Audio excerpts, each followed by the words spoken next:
ดให้ย่างมาโรคทรงสั่ง มาทางใดเฮ้ยฮะเอาเตาม่วงสุกโอ้ปลาลายอีหลีบ่เฮ้ยปลาใส่หาบผู้ไก่บ่มือเฮือน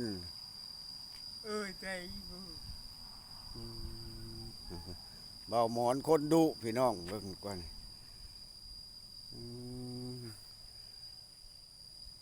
หาบมักม่วงอันขึ้นเอาบ่เฮ้ยได้จังขึ้นได้บ่ต้อย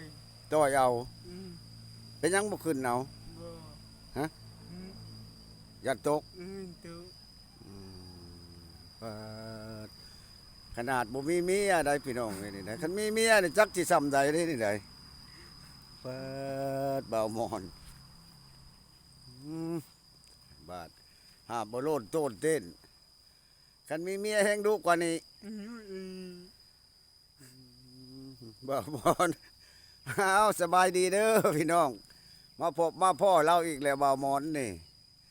ย่างนำทางเนี่ยมาเจอกันอยู่ครึ่งทางนี่พี่น้องหาบบักม่วงมาอีกแล้วเลี้ยวเบิ่งกล้องพี่เด้อสบายดีสบายดีพี่น้องว่าแม่สบายดีเด้อพี่น้องว่าอันนี้เด้อพี่น้องสู่กูสู่คนว่าสิทุกคน บ่เมื่อยบ่บ่มานั่งนั่งมานั่งซะก่อนมาพี่เบิ่งดูหั่นพี่น้องเฮาว่าหมอนเฮาพุ่นทั้งหน้าทั้งหลัง โอ้มาพ่อกันอีกแล้วกับหาบบักม่วงนี่เบิ่งนี่ยังบ่ได้สุกเบิดอยู่นี่ เอ้ยเป็นตาเฮ็ดบาปเล่าเบิ่งดีกว่าบ่มีเมียนี่พี่น้องบ่มีเมียมาหาบซอยอยากได้อยู่บ่เมียนี่ฮะผู้ท่าสิอยากได้อยู่เอานั่งเบิ่งด้วยพี่มานั่งวังเบิ่งยันเมื่อยฮะดอกเบิ่งทรงนี่คือสิเมื่อยแหละเบิ่งเบิ่งเบาหมอนเพิ่น เอามาทางหน้าพี่แม่เฮ้ยมักม่วงเนี่ยเอามาเพ่ให้พี่น้องเห็นนี่มักม่วงไหนพี่น้องเฮ้ย นี่ว่างนี่ปลาตัวจับขึ้นมักด้วยมักม่วงมากนะเบิ้งให้ปลาตัวบามอนเฮานี่สุกเลยเนาะม่วงยังเฮ้ยนี่ม่วงคำบ่เอาเมื่อละสิเมื่อให้ภายในนี่สิต้อนภายในมีบ่ผู้สาวสิเมื่อต้อนผู้สาวบ่จักนี่มีสิเมื่อต้อนผู้สาวบ้านใดเฮ้ยบ้านใดเว้าเบิ่งอันเงยขึ้นใส่กล้องแม่เงยขึ้นใส่กล้องเลี้ยวเบิ่งกล้องพี่เลี้ยวเบิ่งกล้องจุงเงินหลายนั่งอะไรหลังโยได้จะหน่อยปัดแนวอื่นโปดออกเห็นได้ไรหลังโอ้ไปผู้เดียวไปผู้เดียวบ้านนี้บ่ย่านบ่ผู้สาวบ่ย่านผู้สาวบ่เอาเมื่อนี่จุดประสงค์ว่าสิให้ไผนี่ให้ผู้สาวบ่หรือว่าแนวใดบ่ให้กินไว้กินเองบ่ให้ไผอีกว้ายมันสิเป็นโมยมาเจอเพิ่นพี่น้องเอาสบายดีพี่น้องเบิดสุขสู่คนเอาพ่อบ่าวมอนอีกแล้วมื้อนี้อยู่กลางทางนี่เพิ่นมาแต่เอาบักม่วงเอาอยู่สวนไปเฮ้ยสวนไปสวนไผสวนตัวเองบ่มีบักม่วงเนาะหลายบ่เฮ้ยฮะเธอมึงชูอันนี้เป็นบ่มันยังดิบเนาะ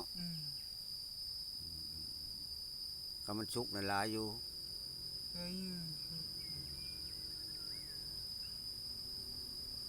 กินข้าวแล้วบ่มื้อนี้กินแน่กินแล้วเนาะกินกับหยังเฮ้ยกินได้ต้มซีนอีกแหละอันบ้านนี้ไผนั่นหาให้กินแม่บ่ย่างมื้อนี้ไก่เติบบ่ ใช่เติบ หาบเซ่มื้อใดนี่เนาะ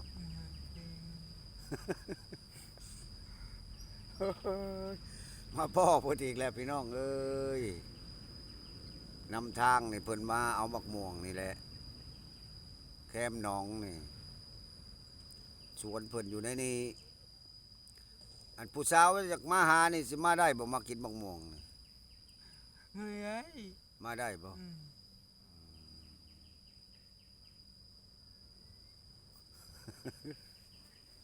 พระจักแนวสิเว้าแล้วพี่น้องเอ้ยเออถามข่าวเพิ่นอีกดำนาแล้วบ่มีเฮ็ดนาอยู่บ่ปีนี้ โมเห็ดนะ บ่ได้เฮ็ดนาเฮ็ดบ่เป็นบ่เลยว่าแนวใดจังว่าบ่เฮ็ด โม เฮ็ดบ่เป็นอืมเฮ็ดหยังอยู่คุมื้อนี่ ฮะ เฮ็ดหยังคุมื้อ เห็ดนี่ เฮ็ดหยังคุมื้อนี่อยู่ นอนเด่น นอนเว้นเฮ็ดงานนอนเว้น โอ้กันผู้ใดอยากมาเฮ็ดงานนอนเว้นนำละได้เนาะเบาหมอน โอดแล้วบาดเบาหมอนเฮาแป้วม่วงผู้เดียวก็ได้ มาแต่เช้าพุ่นมาแต่เช้าบ่ มาเถอะ คือบ่ชวนผู้สาวมานำ มา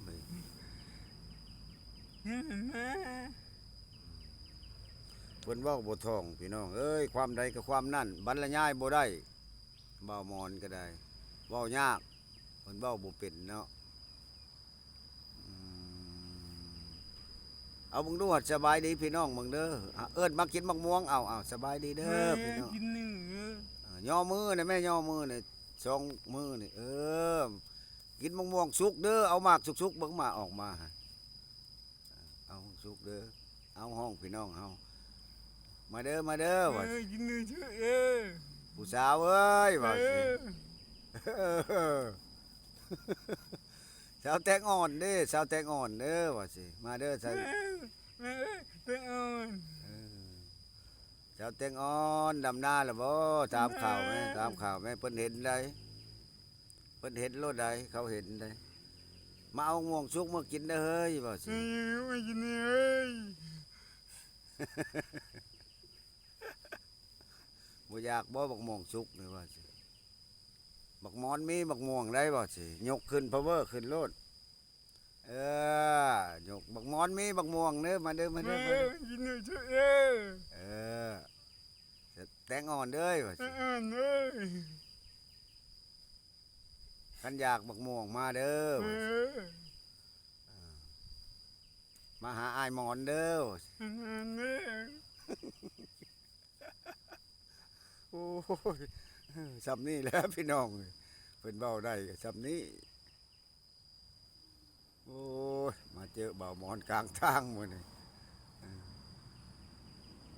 โอ้กินข้าวกับซีนกูมื้อบ้านนี้สิกินกับบักม่วงบ่มื้อนี้บักม่วงสุกแซ่บบ่เฮ้ย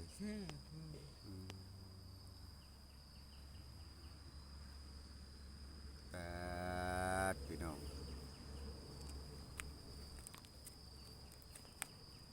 ไปลูกเบิ่งบาดนี่เจ้าเมื่อบ่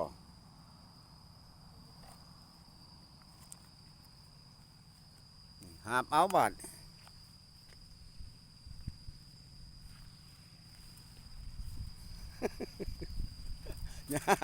ย่างดูบาดจุย่างไว้แม่คอยไปเบิ่งพี่น้องเอาเบาหมอนย่างเมื่อบ้านเอาไปสุยางไว้คอยไปยันล่มนั่นเลี้ยวหน้ามาดูเลี้ยวหน้ามายกมือ